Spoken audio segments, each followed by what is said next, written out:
తిరుపతి గ్రామదేవత శ్రీ తాతయ్యగుంట గంగమ్మ ఆలయానికి భక్తులు పోటెత్తారు. మొదటి మంగళవారం కావడంతో మరుపొంగళ్లు పెట్టేందుకు భక్తులు తిరుపతి వాసులు పెద్ద ఎత్తున అమ్మవారిని దర్శించుకుని మొక్కులు చెల్లించుకునేందుకు బారులు తీరారు. గంగమ్మ ఆలయం దగ్గర రద్దీ, పూజల గురించి మరింత సమాచారం మా తిరుపతి కరెస్పాండెంట్ సెల్వం అందిస్తారు. దర్శించుకునేందుకు కూడా భక్తులు పోటెత్తుతున్నటువంటి పరిస్థితి.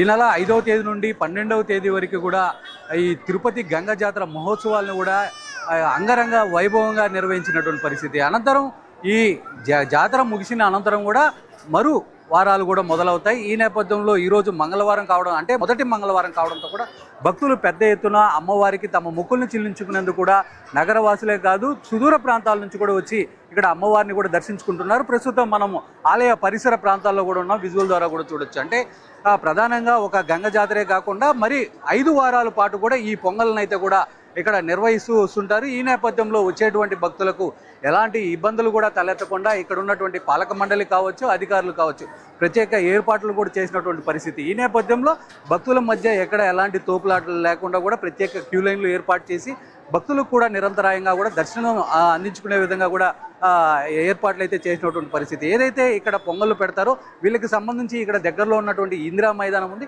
ఆ ప్రాంతంలో కూడా ఇటు పొంగళ్ళు పెట్టిన అనంతరం కూడా ఇక్కడికి వచ్చి ఆ అనంతరం ఏదైతే త్రిశూలం ఉందో ఆ త్రిశూలం సమీపంలో కూడా ఇటు తలిగి లాంటి కార్యక్రమాలు చేసుకొని అనంతరం ఎదురుగా ఉన్నటువంటి స్తూపం వద్ద కూడా అమ్మవారికి చెల్లించేటువంటి మొక్కుల్ని కూడా చెల్లించుకొని అనంతరం కూడా అమ్మవారిని కూడా దర్శించుకుంటూ ఉంటారు.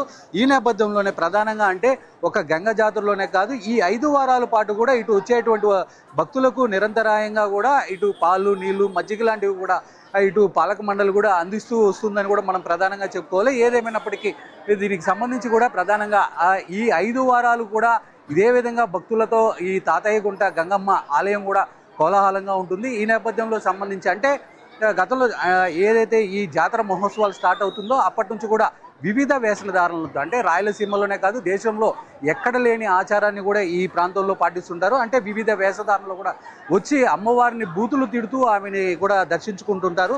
ఈ నేపథ్యంలోనే ఈరోజు కూడా అంటే మొదటి మంగళవారం కావడంతో అదే విధంగా వేషధారణలు కూడా ధరించి అమ్మవారికి కూడా ఇటు తిరుపతి వాసులే కాదు సుదూర ప్రాంతాల నుంచి వచ్చిన వాళ్ళు కూడా మొక్కులు చెల్లించుకుంటున్నటువంటి పరిస్థితి. ఈ నేపథ్యంలో కూడా ఇక్కడ ఉన్నటువంటి పాలక మండలి ఒకటే కోరుతుంది, ఏదైతే కూడా అమ్మవారిని కూడా ప్రశాంతమైన వాతావరణంలో దర్శించుకోవాలని చెప్పి ప్రధానంగా కోరుతుంది. ముఖ్యంగా దీనికి సంబంధించి కూడా ఇటు తిరుపతి జిల్లా ఎస్పీ సుబ్బరాయుడు కూడా ప్రత్యేక చర్యలు తీసుకున్నాడు.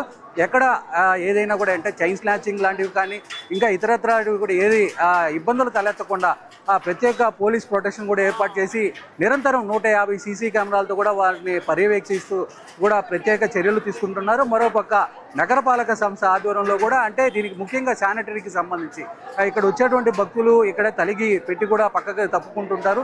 ఈ నేపథ్యంలో వెంటనే దాన్ని క్లీన్ చేసే విధంగా కూడా నగరపాలక సంస్థ కూడా సన్నద్ధమైందని కూడా మనం చెప్పుకోవచ్చు. అయితే ఎక్కడ ఎలాంటి ఇబ్బందులు తలెత్తకుండా ఇటు పోలీసు, అదేవిధంగా నగరపాలక సంస్థ, రెవెన్యూ కావచ్చు, ఇక్కడ పాలక మండలి కూడా సంయుక్తంగా కూడా ఇటు వచ్చేటువంటి భక్తులకు ఎలాంటి ఇబ్బందులు తలెత్తకుండా అన్ని ఏర్పాట్లు చేస్తున్నటువంటి పరిస్థితి అయితే ఉంది. ఇది మొత్తానికి ఇక్కడ ఉన్నటువంటి పరిస్థితి. కెమెరా పర్సన్ కన్నయ్యతో సెల్వం, తిరుపతి నుంచి YKTV.